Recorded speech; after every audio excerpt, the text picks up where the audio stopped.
নমস্কাৰ ছাত্ৰসকলক স্বাগতম জনাইছোঁ আসাম টিচি ইউটিউব চেনেললৈ। মই আপোনাৰ মাজলৈ লৈ আহিছোঁ ক্লাছ 10ৰ অসমীয়াৰ বৰগীতৰ শ্বৰ্ট কুৱেশ্যনখিনি সকলোৱে ভালদৰে শুনি যাব আৰু যদি মোৰ চেনেলটো ছাবস্ক্ৰাইব কৰি ৰাখিব যাতে আগলৈ এনেকুৱা ধৰণৰ ভিডিঅ' পাই থাকে। ইয়াৰ আগত মই 10টা শ্বৰ্ট কুৱেশ্যন দিছোঁ, যদি চোৱা নাই চাব আৰু যদি চেনেলটো নতুন হয় চেনেলটো ছাবস্ক্ৰাইব ৰাখিব, কিয়নো চেনেলটো নতুন চেনেল।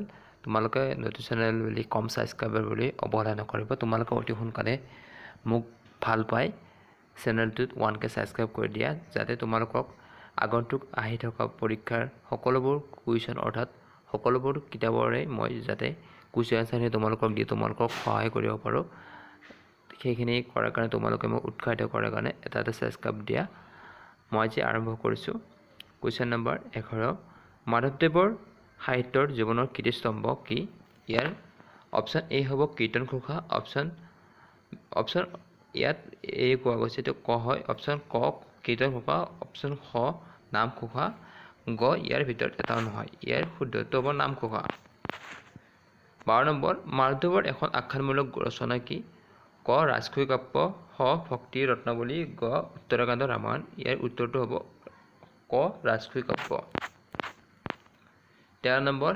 হেজাৰী ঘোষা বুলি কাক কোৱা হয়? ক নামঘোষাক, খ কীৰ্তন ঘোষাক, গ ইয়াৰ ভিতৰত এটা নহয়। ইয়াৰ শুদ্ধ উত্তৰটো হ'ব ক নামঘোষা। 14 নম্বৰ। মাধৱদেৱৰ কোন জিলাত জন্ম হৈছিল? ক লখিমপুৰ জিলাত, খ শিৱসাগৰ জিলাত, গ নগাঁও জিলাত।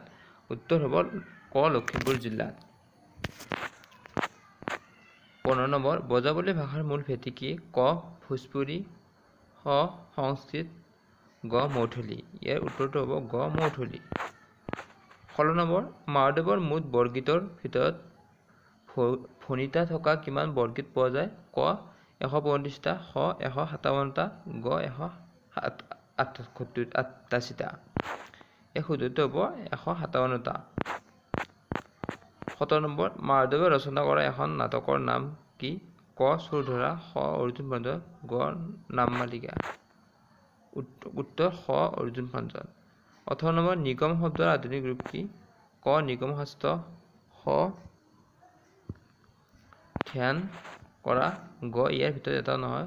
উত্তৰ ক নিগম শাস্ত্ৰ। 19 নম্বৰ। মাধৱদেৱৰ ধৰ্ম প্ৰচাৰ কৰা এখন ঠাইৰ নাম কি? ক মাজুলী, খ ভেলাংদাং, গ বৰদোৱা। উত্তৰ হ'ব ভেলাংদাং। 20 নম্বৰ। মাধৱদেৱৰ এখন ঝুমুৰাৰ নাম?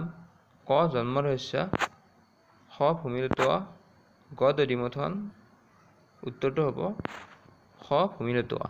আজিৰ পাৰ্টত ইমানখিনি আছিল। মই ইয়াৰ পিছত ইয়াৰ কুৱেশ্যন এনচাৰখিনি দিম। সকলোৱে চেনেলটো আগলৈ চাব বুলি আশা কৰি মই আজি ইমানটা সমাপ্ত কৰিছোঁ। নমস্কাৰ।